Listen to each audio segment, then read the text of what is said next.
Presenter sekaligus penyanyi senior, Dorce Gamalama sudah bisa berkomunikasi setelah beberapa hari menjalani perawatan intensif di rumah sakit.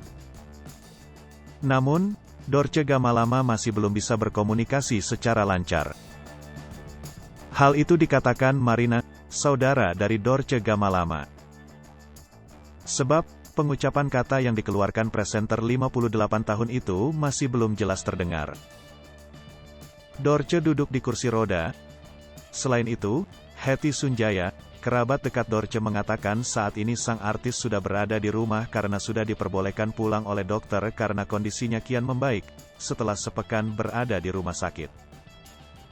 Seperti diberitakan sebelumnya, Hetty Sunjaya mengabarkan kondisi sang artis usai dilarikan ke rumah sakit usai tak sadarkan diri ketika dibangunkan. Kini kondisinya sudah membaik. Bahkan mantan presenter Dorce Show itu telah diperbolehkan pulang pada tanggal 14 Oktober tahun 2021 lalu. Kepulangannya ke rumah nyatanya juga permintaan dari presenter yang kerap disapa Bunda Dorce itu, sebab dirinya terus mengeluh selama mendapat perawatan di rumah sakit. Meskipun sudah berada di rumah, Dorce juga harus terus dipantau oleh dokter. Bahkan kini penyanyi senior itu harus menjaga pola makannya sebagaimana perintah dokter.